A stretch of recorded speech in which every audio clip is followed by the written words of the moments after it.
Coldplay, The Scientist. Have you seen the video of that? Great, it's just brilliant. I think I might have worked out. What is, he's walking backwards, it's all filmed backwards, but he's singing forward. Now, the only way I can work out they've done it, without CGI in it and cheating with the lips, is that he had to learn it backwards and did it sort of like bit by bit. Did he do that? He was on Zoe's show like about a week ago or something, and so he sang it backwards. So he learned phrases and they filmed that. Yeah. But he didn't learn the whole song, did he? He couldn't possibly have learned the whole song. He must have like stopped it and... Don't know. It's a great video though. They always do a good video. No, it's very good indeed. So it was, yeah, The Scientist on XFM. Wonderful. I'm Ricky Gervais, with me Steve Merchant and Karl Pilkington. I had a bit of good news this morning. Go on. I was on the tube coming down, and I don't want to sound arrogant, I don't want to sound pushy, but I was at Green Park, and I'm fairly certain, Rick, it's not 100% corroborated, I'm fairly certain that a woman pinched my arse. So what do you think of that? Yes. There's a lot of pickpockets around Green Park. No, my wallet was still there. Really? But even if it wasn't, you know, that would have been money well spent. But the wallet was still there, so what do you think of them apples? Eh? So what did you just pinch your arse? I can't confirm it at this stage, exactly what happened, but it certainly felt like a pinch. I looked round, there was a woman behind me. Right. She was fairly old. I think she's probably in her mid-30s. Right. Kind of reddish hair. Right. I don't know if she's listening. Right. But, she knows where I am. And, so I don't know how to proceed, really, Rick. I don't know if it's worth putting up some posters around the Green Park area. Well, what you could just to try and corroborate it. If you saw a woman pinch the lanky guy's arse, you could probably get in, contact with British Rail and go back over their CCTV cameras, yeah. And then they could probably zoom in and, you know, sort of identifying sort of birthmarks, or she might have been holding something. Then I could hire a private eye. Yeah. Again, money well spent. Well, so there you go. You know, I'm just saying maybe maybe things are looking up. Things are getting towards Christmas. The worm has turned. I mean, you know, it's a little, sexy story to get the show going. It is but what do you make of that then, Carl? What do you think of that, you're Carl? quite damning. What's your answer? Well, I mean, you're quite a tall fella. Sure. So, she must have really wanted to sort of reach up and have a pinch. Do you know you think she was a dwarf? She did it with her teeth. He didn't say she was a dwarf. No, but Steve's taller than, you know, his arse. Yeah, but his arse isn't 6'9", is it? His arse is about 3 foot off the floor. 4 foot? What? 4 foot off the floor? No, I don't think so. About 3. She'd have to be a midget to have to reach up to pinch Steve's arse. He is very tall, but I don't know what your point is there, Carl. You're just trying to, you're just, I think maybe just a little bit jealous. Just a little bit of jealousy. Well, do you know what happened to me on the way in? Go on. A homeless person called me a dickhead. How did he know? Do you know him? Is that what? He's like the local big issue fella. Oh, yeah. And he knows me, he sees me walking up and down the street. Oh, that's how he knew you. Right. So normally I have a bit of a chat with him and that. And I walk past him.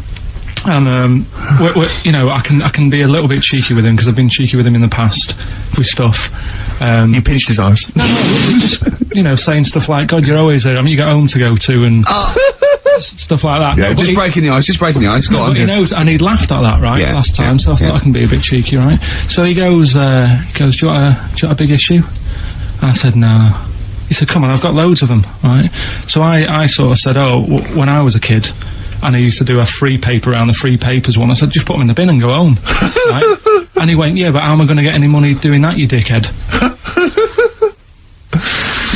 You see, I can see his point. He is homeless and having to sell newspapers to get 50p or a quid or whatever. Yeah, and sometimes I treat him, right? And today I didn't have any money. I had a takeaway last night, and I normally give them a quid, and I felt bad not being able to do that because I didn't have any money on me last night. Right. I couldn't look him in the eye. Did you explain this to the homeless person, the traumas of the takeaway without the tip? Did you explain that, you know, you've had it hard as well? I go, look, you don't. I had food delivered to my warm flat. Yeah, it was. Yeah, you don't know what that's like. You don't know what the trauma is because you can't have food delivered to your flat because you haven't got one. So please don't look at me like that. You should have said. But most people ignore him. At least I gave him a bit of acknowledgement and sort of. took the mick. Yeah. I didn't think I was. I just was being friendly. Yeah. No, I know. You gotta be careful with the homeless, because this is true, and this is, you know when the clocks went back recently? Yeah. So you got an extra hour in bed? Yeah. And, I was at Cash Point with a friend of mine, and there was a homeless person sat by the Cash Point, and, you know, we would get some money out, and she said, spare some change. And my friend's, he's a bit awkward, he's just trying to make conversation with her. He went, clocks go back. Extra hour in bed.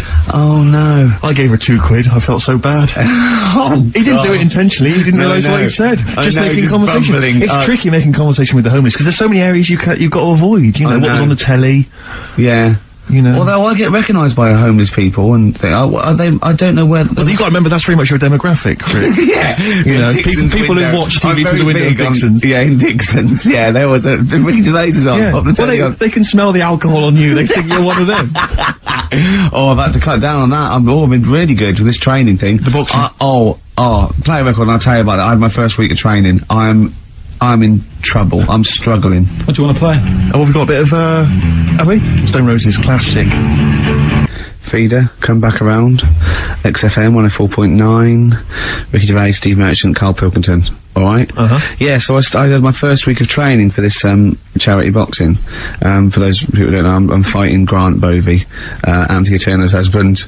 It sounds arbitrary, but it's actually because he's, at 41 and about my weight, a bit taller, I think. But, and we've never done it before, but, no, it'd be fun. Battling someone for charity. Yes. No, but, it's, and I can't believe my luck, because I've been a fight fan for like 30 years, and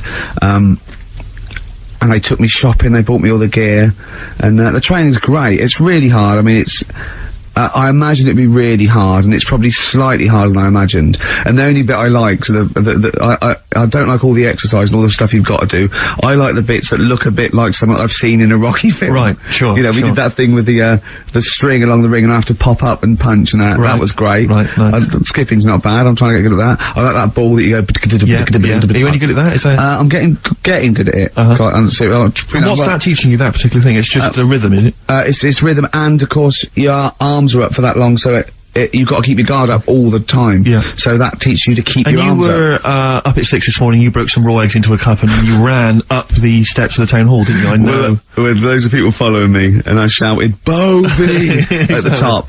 No, I'm not going mad. Just, you know, once every other day. But I'm struggling now. I woke up today and it's like I'd been hit by a car. Yeah. Just everything aches, so the muscles you haven't used. But, anyway, I had a meeting, the first time with the people, the program makers, because they're following me for a month and everything, and Grant as well.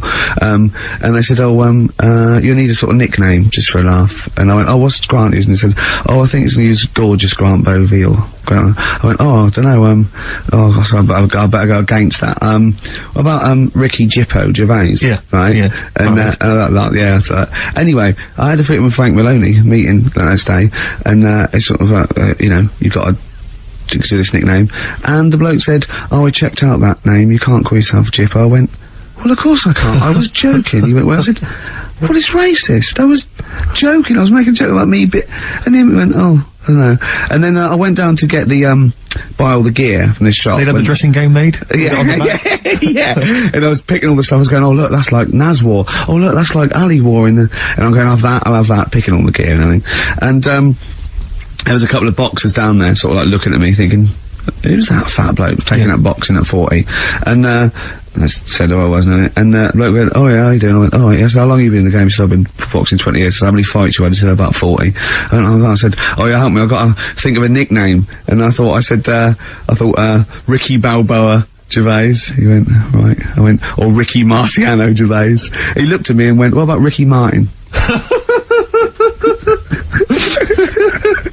Oh dear. Absolutely justified. Yeah, I'm not respected yet in the boxing world. No, sure. But I mean, it's only a matter of time. Once they see you fight, Rick, everything's gonna change. So, have you actually punched anyone yet? Have you actually? No, I've punched pads, and I've punched the bag, and I've sort of sparred and that. I know you're gonna get a chance to punch Well, as I suspected, my punching power's alright, but my fitness is, I mean, it felt like I was smoking. Yeah. You know, but there's you know, bits of lung that haven't had oxygen in them for 20 years. Yeah. And it's ridiculous. And also because it's not only it's being filmed, but there's the other fighters there that are ridiculous. They're like machines, right? And it's that thing I can go, right, I can come out on top, but die now of a heart attack, but never give up. Or I can sit down and go, I'm sorry, I feel ill. And I chose that one, and of course they took the mick. Well, of course. But I mean, you know, soon, you know, as I said, I haven't got the respect yet of the boxing fraternity, but how long have you got then before? 4 weeks. Okay, so, and do they think that they can turn you around health-wise in that time? No, they're being coming out on Zimmer. No, they're gonna, you know, they're gonna teach me the basics and see how it goes, you know, right. But I mean, you know, and each round is 4 seconds, is that right? Yeah, 2 4-second rounds. With a 2-hour break in between each one. Sit-down meal. So, give the number. I want serious suggestions of my fighting name. Nothing insulting, something we can actually use. Well, let's give out the email, that's always the easiest. Ricky.Gervais@xfm.co.uk. What's the number, Carl? 08700 800 1234. And it doesn't have to be in the middle, it could be at the beginning, like, the Rage. Okay. Ricky the Rage. Ricky the Tits. Yeah, sure. Ricky the Man, play a record. Big it was a good day, yeah, Ice Cube, talks to me about my life in the pub. yeah. A couple of emails that are already coming in, rush, they're flooding in, Rick, inevitably, as boxing name suggestions for you. This is one from Matt, I think, he's given a couple actually, Ricky the Pudding Gervais. Ricky Big Mac Gervais. There's a theme here, Ricky Pasty Gervais. The pasty, I quite like the pasty. Here comes the pasty. As Carl said, he says the thing is, if you have a really good nickname, it's embarrassing when you lose, whereas if you just call yourself, it's not so embarrassing when you lose. Carl, this is doing so good for my ego. Do you know what I mean? If you have like Killer Gervais. Yeah, and then you end up like vomiting, choking on your own vomit upside down, hanging out the ring. What happens if you win? Do you have to whereas there goes the pasty being stretchered off in the first 2 minutes.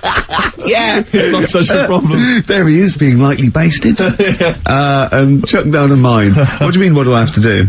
Say if you beat Grant, say if that happened. Yeah, right.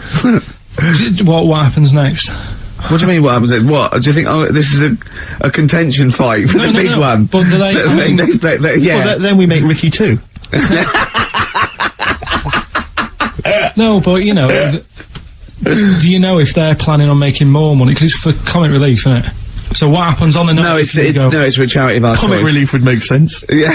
Well, whatever, right. Yeah, it was last time. I think it was last time. Is it sport relief? It's not sport. It was last time, yeah, but I think this is a programme where and how do you make money for charity from this? Do we pay to sort of, for how many punches to the head you're gonna take? Or no, I just how think long you're gonna last? I assume the BBC donate money, or someone, or a sponsor or whatever, so I don't know, just donate money. Because it's actually a programme, this is more about a programme with a charity angle. So, yeah. So as if you get, like, killed, there's more money and food to go around. Maybe. But no, I mean, the thing is, what's the next step? Because if they go like, right, yeah, well done, you've won, thank you very much. Well, Carl, what do you expect? That its winner stays on? Yeah. Like in a fair, where I go out there and I'd let people punch me on Bird and Manning. Yeah. And then my twin gets up. Yeah. It's just it's a programme. It's not gonna turn pro. It's like faking it. Yeah, but what's the point if it's not gonna go anywhere? Well, look. Sorry, him fighting Grant Bovey in a ring is not entertainment enough. Yeah, what's the matter with you, Carl? That's gonna get his face pummeled in, that's gonna be hilarious. Right, when I did boxing at the youth club. When he did boxing, he fought once, he fought a little weak kid, because it was his first day, battered him. Next week it was someone else's turn, and he got battered and he left. Yeah, I said, right, I've had enough. But there was yeah. There was a ladder there that I had to work. Right, and I decided after the first step, I thought, it's not for me, this. Yeah. But if you win, it's all kind of like, right, well... Yeah, the world's your oyster.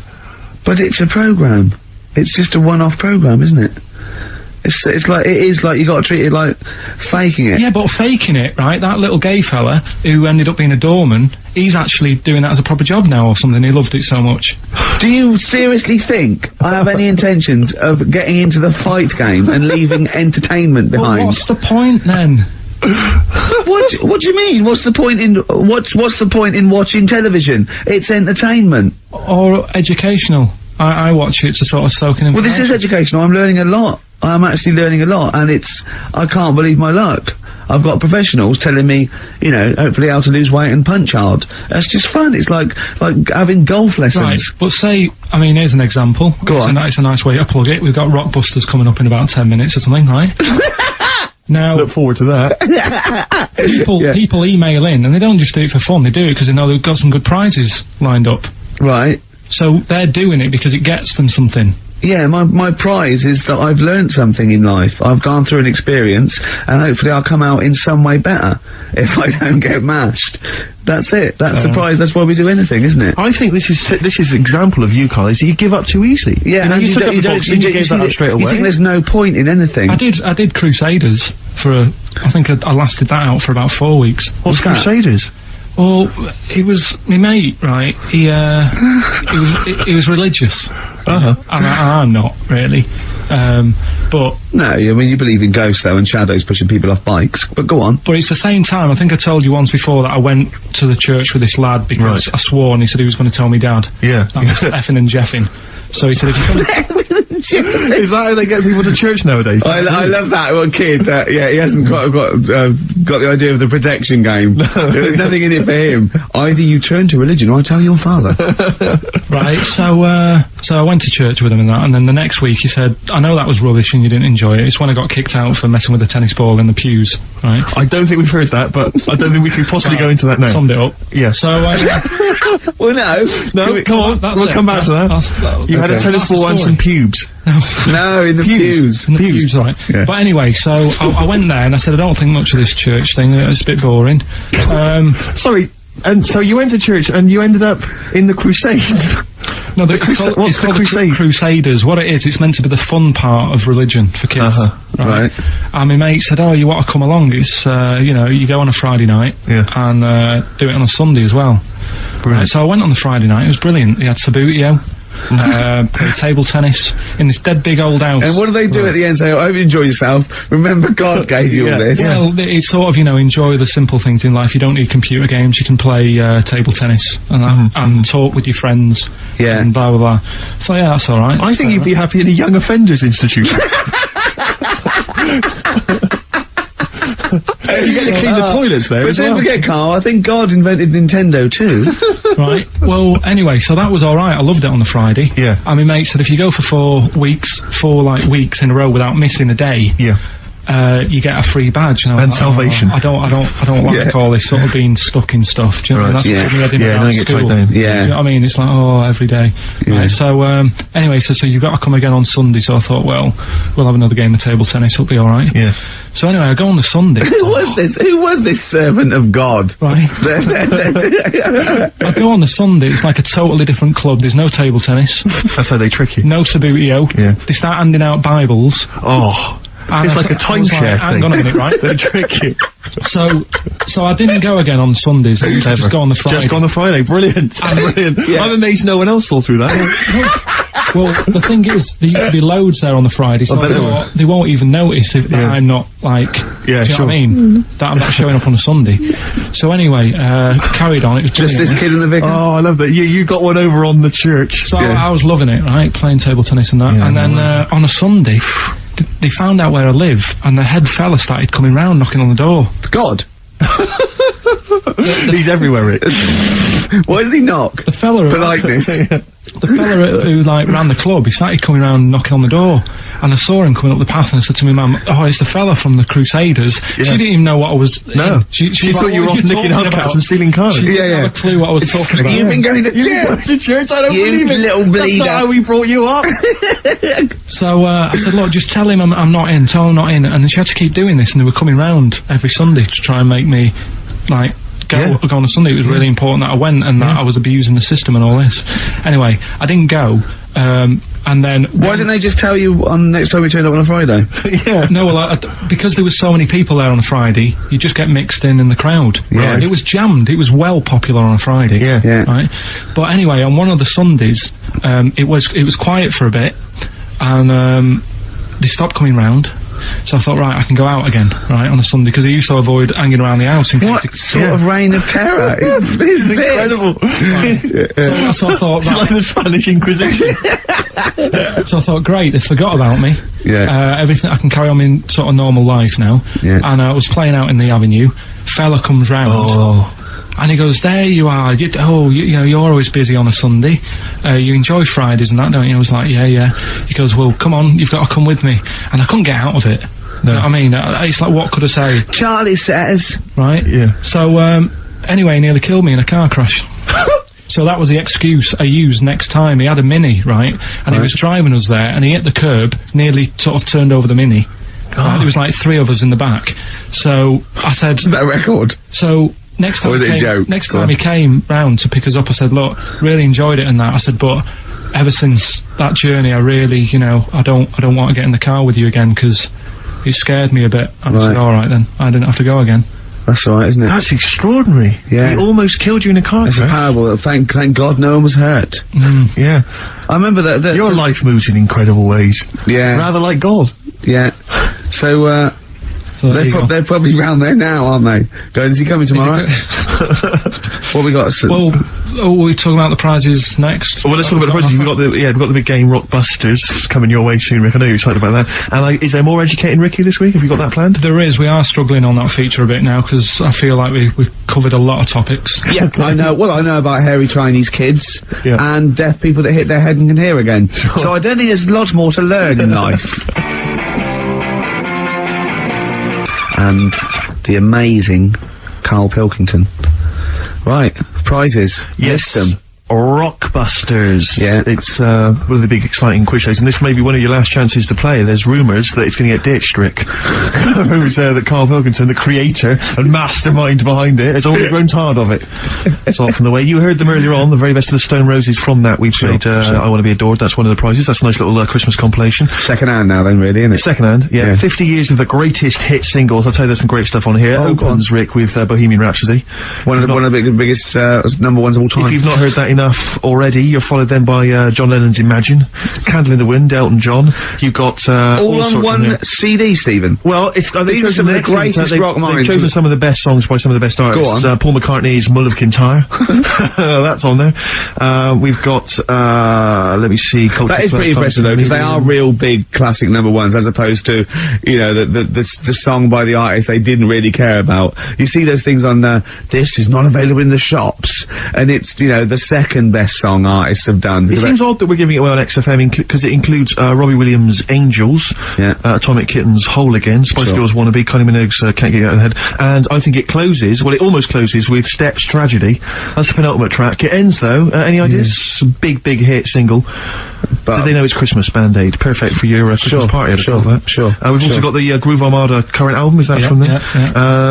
And signed by the man himself, the Big Beach Boutique DVD, Fatboy Slim's concert on that Brighton beach, and there's all kinds of treats on there, and includes an audio commentary by Norman Cook. I don't know how that works. 3 hours of him going, this is where the needle almost jumps. Watch this for this. I did a little bit of scratching. I'm not very good at scratching, but just look forward to that. I'm putting a different track. You see me there. There's the crowd loving it. Here's me. I'm just waiting for this. Is where I go from Conga Squad to Basement Jacks. Look forward to that. That's one of mine. I'll pop on what you see there. I've got Praise You ready. I just got that. That was slightly dusty. I just had to wipe that down with a damp rag. So we look forward to that. Plus, I suppose this is good if you're a fan. This is a box set of the first series of Linda Green. I think a new series starts this week, or has already started. I'll tell you what I found when I was clearing up, Rick, because I know it's not a big movie this week. We normally give away a big movie. I was moving house this week, and I found a video that you're more than welcome to if you're a fan.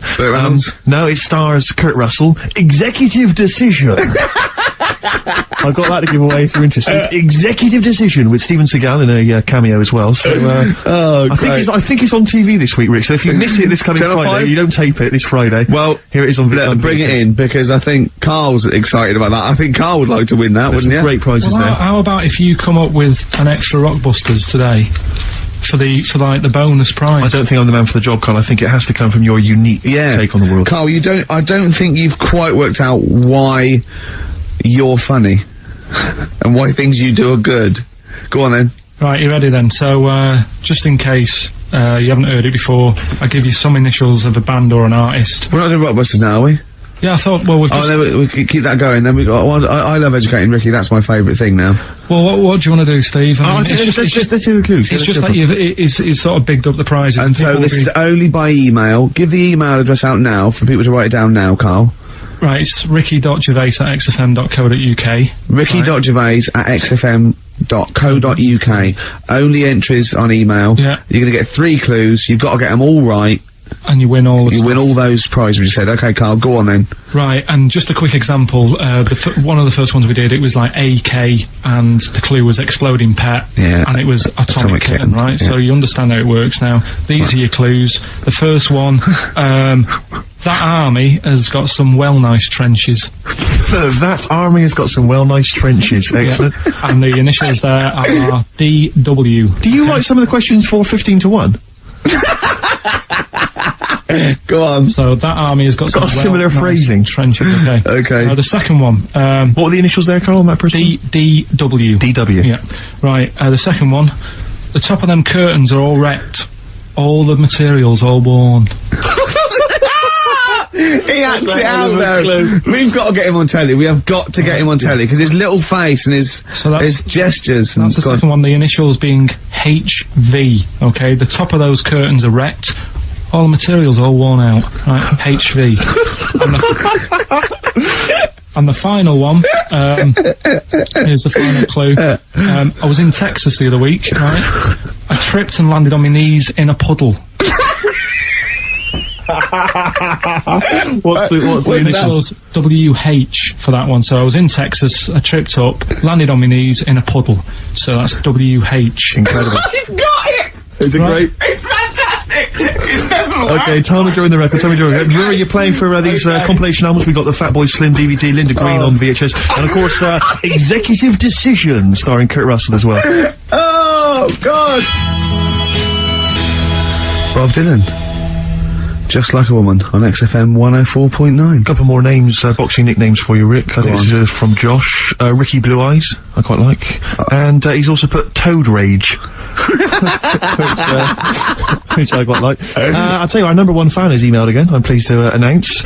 Richard Anderson, Dickie Anderson, he was in touch last week. He loves this show. He's such a fan of the show, and this week he's emailed in, what actually is the point of your show?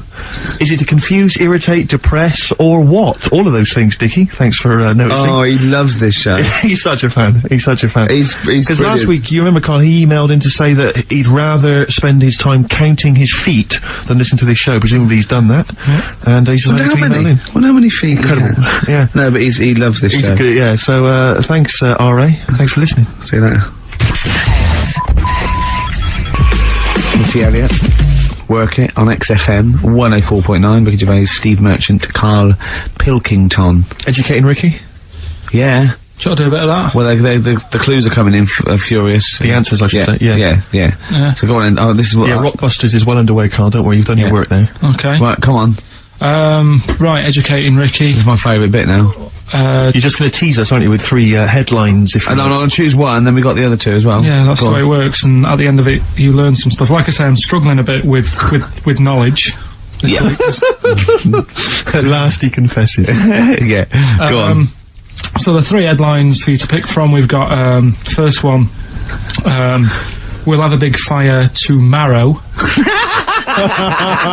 I got a feeling there's some vegetables involved. Yeah, go on. Maybe. Second one, he's a bit of a nuisance. Okay. Right. And, third one, I'll bacon in the morning, if you're sick of having me here. Oh, that one. I'll bacon in the morning if you're sick of having me here. Right, I'm having that one. That's brilliant. Right, well, it's a saying. Do you know, cold shoulder? Giving someone the cold shoulder? Yeah. Alright, if you have someone round at your house, and, you know, you try to get rid of them, and they're hanging around and stuff, and you're like, oh, I wish they'd go, I'm tired and that. Well, years ago, when? Literally years ago. Well, ages ago. Sort of, Olden times. I think it said medieval times. Yonks ago then, yonks ago. Yeah, medieval, We're going back quite a bit on this. Well, you know when you find out these books, why just pop down when it was? Just make a note. I don't think it says all the time, it just sort of says, you know, a few years back. Yeah. No, it doesn't. Well, never. Alright, I'll make an effort next week. Okay. Right? So, it's annoying that, because my girlfriend said to me, just make a note of the time, they'll stop having a go at you. Yeah. Yeah? And I kind of thought, it's alright. Didn't listen. I don't think it matters anyway in this one. We're looking at the saying, right? So it's giving someone a cold shoulder, right? And what it is, right? Ages ago, there wasn't enough houses for people. Right. Because there wasn't much money being made. You know, there weren't big businesses, people weren't earning good money like they are now. So there wasn't as many houses, right? So what you ended up getting is like, you know, the rich people having a nice place to live. And the poor people were like wandering about, you know, looking for places to live and that. And what they ended up doing is, they had like, people would go around to the mate's house and say, look, I haven't got anywhere to live. It's a bit cold, can you let me stay? Right? So they'd go, alright, then you can stay a couple of days. But they ended up staying for like weeks. Yeah. Right? So, to sort of get rid of them, what they'd end up doing, they'd be making the dinner, and they'd, be making a lovely dinner, like, bit of meat, nice warm meat, and, nice veg, gravy, and this happened every time, did it? This is where the saying came from. This is what happened, Rick. This is what happened every time. It was in that vague book. The book of vague sayings and stuff. Right, so they'd be making a nice meal, but what they did, they looked after all the family. Well, the person who won't go home, they just give them some, like, sort of a cut-off of cold meat. Right. So they'd say, you're giving them the cold shoulder. Meaning... Right. Okay, that's rubbish. Okay, absolute... Carl, why does that necessarily work? Yeah.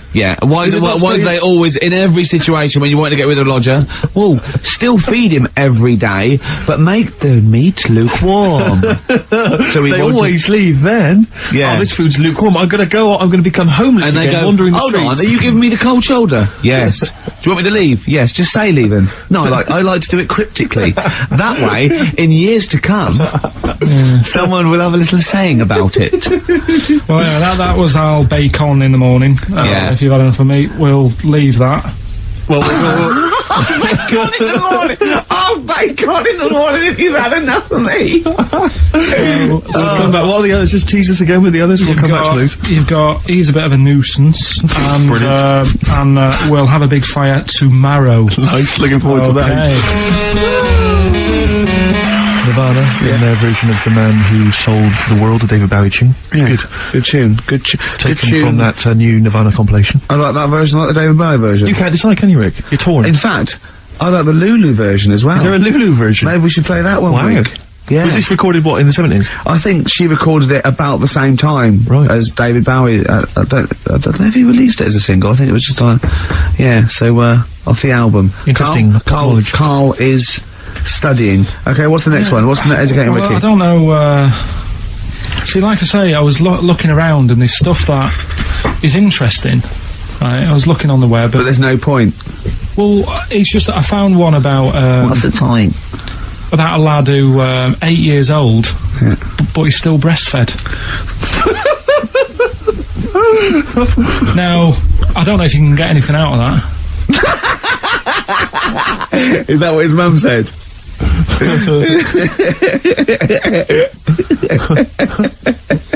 What do you mean I don't know if I can get anything out of that? You don't need to. No, it's just that, you know... Where did you read that? That was on the internet. Oh, well, yeah. You're always unspecific when you mention it. It's just, it was on the internet. Well, I'm trying to think what I put in. I think I put in Y to see if I'd confuse the computer. And then, Carl, you are... No, I did no, honestly. I did a search, put in Y, and he came up with funny things that, like, why is this person doing that, why is that... And it had a picture of this 8-year-old lad, sort of, you know, on his mum's nipple. And, it was saying, you know, is this healthy? You sure that wasn't asking you that question? What? I put in Y to confuse the computer. Like the computer going, what do you mean? Yeah. Stop it! Yeah. Oh, look, last week, I was walking, home with him, and I went, he was saying something stupid, and I went, I've got a competition for next week, let's do a phone-in, and it's called Karl Pilkington, Genius or Fool. Yeah. Right? And he went, no. I went, why not? He went, well, it'd be confusing, because they say there's no difference between genius and being a fool. We do that, don't we? No, but it's rubbish, and people say there's a fine line between madness and genius, and, you know, it's a ridiculous soundbite. They don't say there's a fine line between genius and an idiot. Well, the people who do are idiots. Yeah.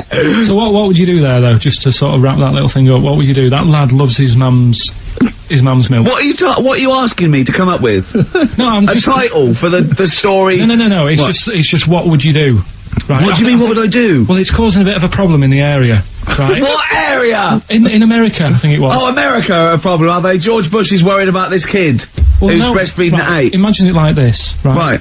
No, so Carl, what are you asking me? About this spurious story you saw on the internet? I saw it on the internet. There's an 8-year-old lad, he likes his mum's milk, and it's saying, is this right? Should it No, it's not. On? But what do you want Ricky to do about it? It's not his responsibility. Yeah. No, but the little town that he lives in, they're all causing an uproar, right? Going, this isn't right, you know, I can't let my kid play out in case he's in the garden with his mum getting a bit hungry, right? So, God. What should they do? Because his mum's saying, well, he likes it. Yeah. And he, you know, so what do you do? I don't know the laws. No, but I'm not asking you to sort out the laws, I'm just saying, if you lived in that neighbourhood, what would you say, if you went up to him and said, look, everyone's getting a bit fed up with this, look. I'd say, what would I do? What do you mean, what would I do? What are you asking me? Right, it doesn't matter. No, what are you asking me? What are you asking me and Steve and the public? I'm just saying, say if you live next door to this woman. Yeah. Right? The kid's hungry, 8 years old, he's out playing on his bike and he goes, Mum, I'm getting a bit peckish, and he goes, alright son. She whops one out. And he starts having his milk, right? You live next door, you're putting your washing out, and you see this going on. You're getting a bit sick of it, because it's gone on for months. 8 years, I assume. Why is it your business? Why are you such a nosy neighbour that you're concerned? What would you do, Carl? Let's turn it back on him. What would you do?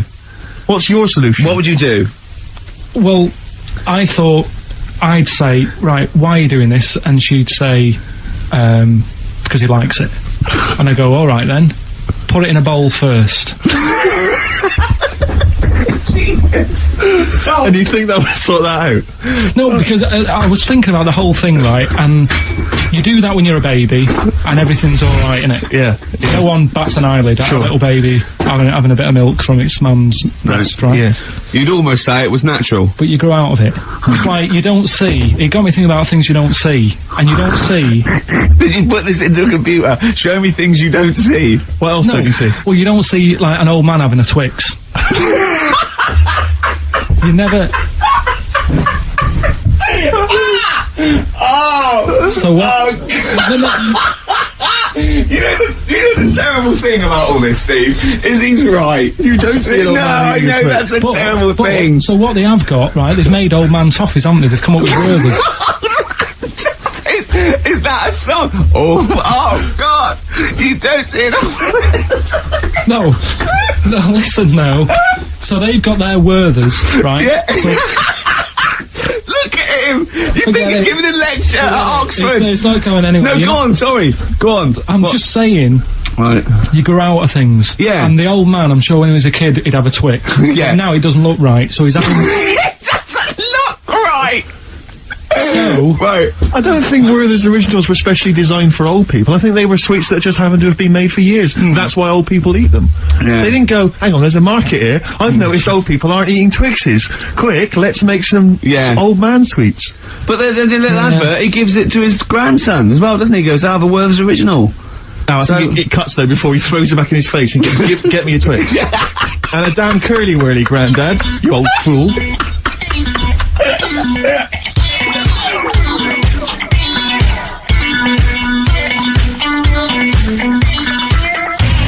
Electric Six, Danger, High Voltage on XFM 104.9. Sums up the show. Danger, High Voltage. Ricky Gervais with me, Steve Merchant, and the amazing Karl Pilkington. So, other things you don't see, Karl? Got any other ones, or you obviously been thinking about this? What confuses you? When you look out your window, what confuses you with the world? What do you walk around going, oh, that's a bit weird? I remember, when you were in, Edinburgh, you were confused because you saw someone putting a parking ticket on some rubbish, which confused you. Yeah, that was weird. Yeah. The world's a crazy place, isn't it? I mean, whatever you look at, you can... Do you know what I mean? Like what? Like what? Well, anything. I mean, you could look out the window there and you'll see something, you go, why are they doing that? Yeah. What are they doing that for? Yeah. I'll tell you this, maybe we should bring back White Van Karl. There's some interesting questions this week, Rick. Yeah. We could pull that out of the bag if you're interested. Shall we do that? Just, get, Carl's take on, the world's... Let's do it, let's do it. I'll tell you what, we'll do that in a second. Let's have another Educating Ricky, because I think you got sidetracked with your talk of... Well, just the other thing on things you don't see. Look at the way when I went to school, there was 2 kids with them big heads. Now, you don't never see them. Sure. Yeah, but no one else saw them anyway, Carl. It was only you that saw 2 of them, not related, and wouldn't hang around with each other, because you think they thought it would be too obvious. Webbed fingers and big heads. That's amazing. And there was a kid with a pigeon chest, so... Oh yeah, and the lady with the head like a bag of spuds. Let's not go through these again. It just raises too many questions that can't be answered. Yeah. Right then, so, we've got, we'll have a big fire tomorrow. Yeah, go on. Is that the one you want? Let's go for it. Right, I think this was like round the 1700s. Bluffing. And just bluffing. Who was the king then? Dunno. Go on. But it's about the word bonfire, right? Bonfire. Bonfire. Yeah. Do you know where it comes from? No, go on. No. Right, what happened is it's got nothing to do with Guy Fawkes and that, which is what I thought when I saw it. It's got nothing to do with that. But ages ago, at 1700s, yeah. Right, they didn't have enough houses, like I mentioned. Okay. Yeah. So, if that happens, you get people living on the streets, you get diseases, people aren't cleaning properly, so you get more deaths. Alright? Yeah. So, think about it. You've got all these dead bodies lying around. They're running out of space, because there's, like, I don't know why they're running out of space, but they haven't got much. I don't know why, really. I was going to say they should have just buried them, but there's probably more land back then than now. I don't like it. He doesn't need anyone else in the room to have a conversation with himself. Yeah, we could leave and we'd come back and he'd go, I've sorted it. Yeah. But anyway, for some reason, they presumably, if it's going to be they burnt them, it's presumably to do that it also kills the parasite or whatever's carrying the parasite on them, as opposed to burying them and not killing the disease. Well, yeah. So that's that. There you go. You've worked it out. They piled them up and they turned it into a celebration, because there was a lot of fed up people at that time. Is this to be the word bon, meaning good? No. I'll tell you in a minute. Go on. So you've got all these people who are like going around and like, oh, you know, so and so died the other day, and you know, nearly every week someone they knew was dying. Yeah. So you can imagine like just constant like being depressed. So, and they've got all these bodies lying everywhere. It's like, oh God, what are we going to do? So they said, we're all too fed up at the moment. Said, let's make this a better world. This was 1701 by the time they got together. Yeah. So they said, what we need to do is have a big party. So they said, yeah. Good thinking. See what you're thinking. So they go, right, well, we'll put all the bodies in a big pile.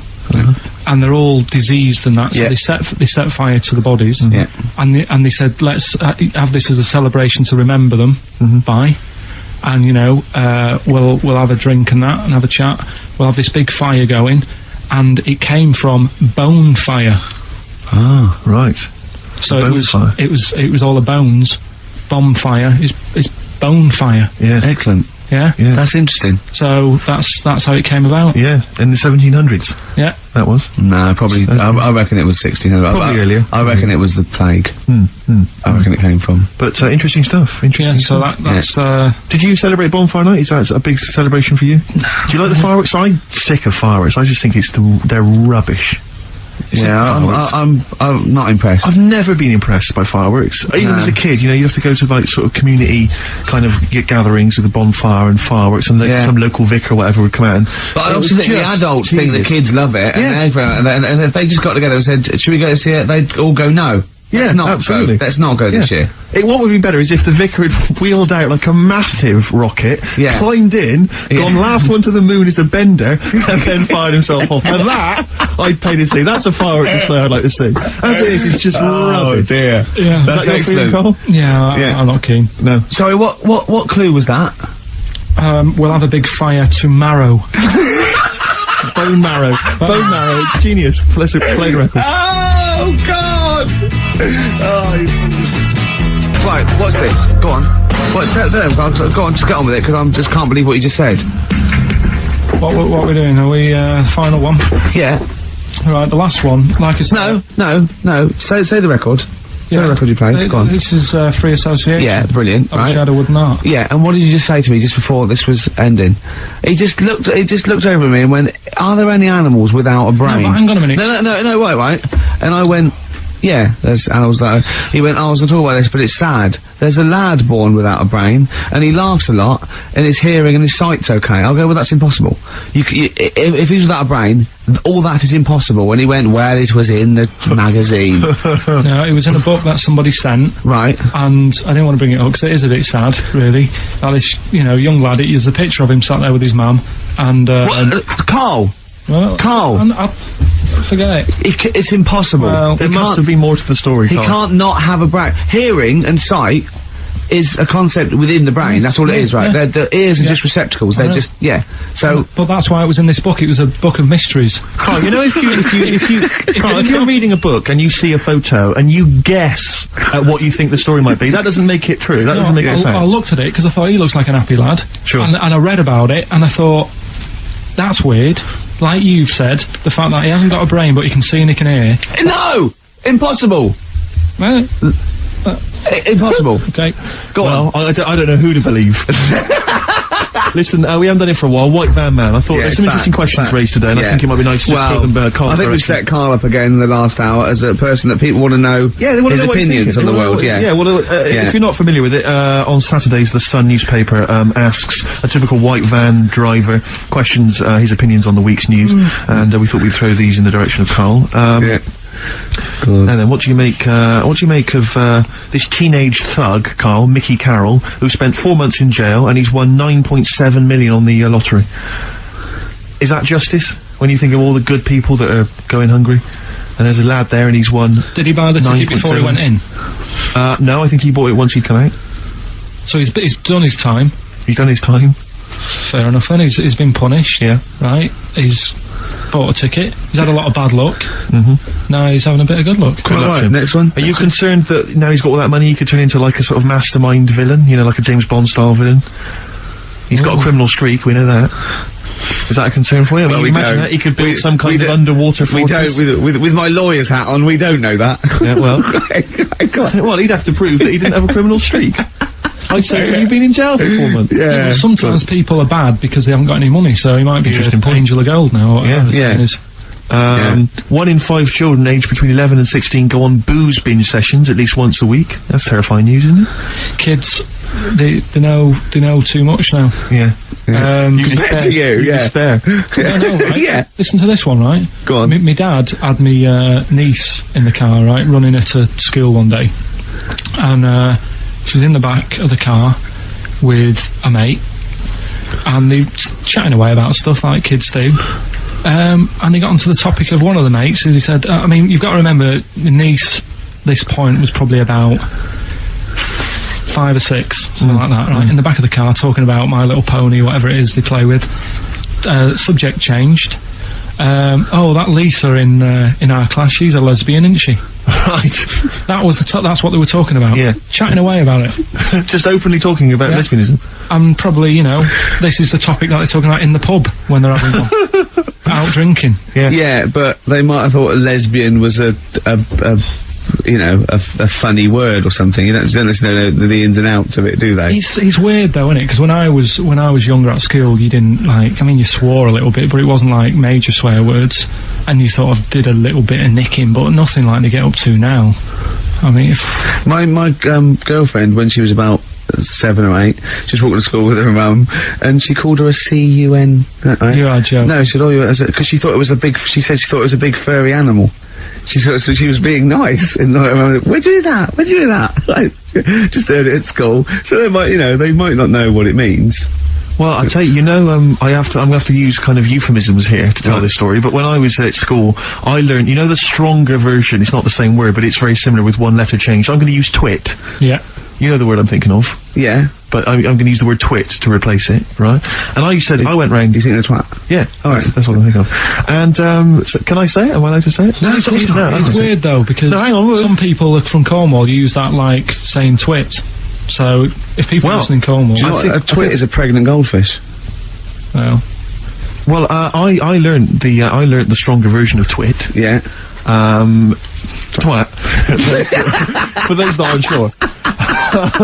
I learned this in school when I was like 10 or whatever, and I didn't know what it meant. I thought it was just a stronger version of twit. Yeah. I thought it was just if you were really annoyed with someone because they were a real twit. Because A is worse than I. Exactly, apparently. So, Carl would be a twit. And so I started using this at home, because I didn't realise what it meant. I started using this at home, you twit, you're a twit, and saying it to my dad, you're a twit, I'm not saying twit. Yeah. And my dad didn't know what it meant either. That's great! I couldn't believe. So he started using it as well, right? So then we'd be driving in the car, he'd be saying to my mum, you stupid, say to my mum, you don't, pull over, you're gonna butt you, twat. Saying this. Then I learned at school from Mark Johnson what it really meant. Yeah. Stopped using it, obviously finding out it was quite an offensive word. Yeah. I didn't want to bring it up to my dad. I didn't want to sit my dad down and say, Dad, you know that word we've been saying? Yeah. You know what it means? So now, to this day, I've never brought it out with him. So we'll be driving, I go home for Christmas, we'll be driving around, he'll be calling my mum that word. Left, right and centre. I think she knows. I think she's just embarrassed. Or she's just upset, and she knows what it means. She goes, why does he keep calling me this terrible word? But he's the only one, I think, in our family who doesn't know what it means. No one's got the guts to say. I don't know whether I should tell him this Christmas. Oh, what a twat. I know.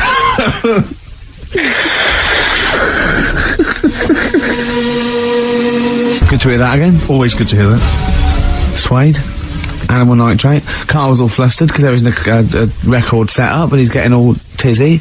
He's been more worried about his competitions than sorting out putting records on ready. What? I'm after Steve's Song for a Love. Well, I'll tell you what, why didn't you carry on with your educating Ricky section? I'll have a look on the CD. We'll keep it going, Steve. Yeah, go on then, right, okay. We've had a few emails. Anyone got it right, Carl? Anyone educating Ricky, that's the final one. We've got to get that out of the way. We've got to get Rockbusters as well, though. We can do that at the end, we can Go on then. But we've only got 5 minutes left. Come on, just do educating Ricky. Right. God. The last one that we haven't done is, he's a bit of a nuisance. Go on then. Again, not really that interesting. Thanks. No, like, again, I spoke to you in the week, and I had much better things, like when I tell you about Brian Blessed climbing Everest, and for some reason it made him, it played havoc with his belly, and he followed through, and he had to clean up. Shut himself? Yeah, using ice and snow. Why are you telling me that Brian Blessed, in what way is telling me that Brian Blessed shit himself once in any way educational? Because I was saying how he was climbing Everest, right? Right. I give it to him, he's an actor and that, but he gave that a go. Yeah. Right, he played... What's the point of that, you'd say, wouldn't you? You'd say, God, he's so he's alright. Me doing a boxing match for no reason is rubbish, but him climbing Everest and shitting himself... Yeah, he did that. It's commendable. Right, and he's only gonna, like, go and do it again. He's gonna climb it again. Yeah, but he might not shit himself this time. Yeah, what's the point in going? Nothing's changed up there. Yeah, been. Well, it has. They've probably cleared it out by now. Right, but it's slip on it. I can't even be bothered telling you this one, because... Come on! Just do it, or do it now! Steve, how are we doing? Look, no, never mind that. Look, just tell me what that means. Oh, he's a nuisance. Oh, this is so annoying, Carl. I'm gonna go mental. Right, talk. Right, listen, I'm just putting this in here, right? Right, nuisance is a bit of a nuisance. Yeah. Apparently, the old fella who used to hang people... Yeah. He used to be able to tell somebody's weight just by looking at them. Right? That's a bit of a bonus fact. We'll be the judge of that. The thing that I wanted to tell you is, money for old rope, do you know what I'm saying? I can't even be bothered. Yes, you're gonna tell me now. Come on, Carl. Right, I mean it. Basically, money for old rope came from the... right. What was all that about? He can tell someone's weight. What was that for? Fact. And Brian Blessed shitting himself. What are you... What? No, don't you... No, tell me... That now, you nearly made me swear then. I'm getting really annoyed. I'm getting really annoyed now. Down with this back, Carl, or I'm gonna go mental. Come on, Carl, time's running out. More than people years ago, when people used to be hung, right? Right. If you didn't like the person who's been hung, you'd go, God, I really don't like him. And so you never forget the time. Because if they're being hung, we take that as read. Yeah. So they never forget afterwards to get the hangman to get the rope and to cut it up into little pieces, and he'd sell them. He'd sell the little pieces of rope to people. See, Carl, that's the most interesting thing, if it's true, that you've come up with. Right, okay. And so so they sell the rope? They sell the rope, and it's money for old rope. Money for old rope? Meaning, like, you know, God, it's easy to make money, that all they have to do is cut it up and sell it. I'm cynical. I'm not so convinced. Right, listen, we're really tight. We haven't even got time for a last track. We've got an ad break, and we've got to give out. Okay, give the answers then. This is ridiculous. So, Steve, do you want to pick a winner? I've got a winner when you give us the answers. Okay, so the first clue was that army has got some well nice trenches. Yeah. That was DW. Who's that? Dandy Warhols. That's brilliant. That's brilliant. That's good, yeah. The second one, the top of them curtains are wrecked, all the material is worn. HV, that's Holly Valance. Oh, he got a phone call for a woman saying I haven't heard it, and he was talking to her off air, and she went, what is it? So-and-so, them's curtains. She went, oh right. He said, you know the thing around the top of those, curtain is a palmet, not a valance, and he went, cut her off. Yeah, but my auntie's always making balances on everything. I'll tell you about that next week, right? I'm looking forward to that. Right. Is this the one that farted for 5 minutes? Yeah, the very same. Right? So, we'll talk about that. I was in Texas, I tripped up, I landed on my knees in a puddle, WH, wet knee Houston. Right? Wet knee Houston. Yeah. So, you're a maniac. So, who's a winner? We've got Pete, Catherine and Laura in Newcastle upon Tyne. They're listening online, I assume, and they're going to get those great places. And remember, they got loads of stuff. They got the DVD here, they got Linda Green, they got Stone Roses, they got another compilation, and Executive Decision. What did you read about Brian Blessed? Is it actually true, or have you lied with someone else? It was an interview with him in it. And what did he say? Oh, come on, what did he say? He said I climbed Everest and I played havoc with me belly. Let's talk about it next week. We've really run out now. Oh, you're a fool.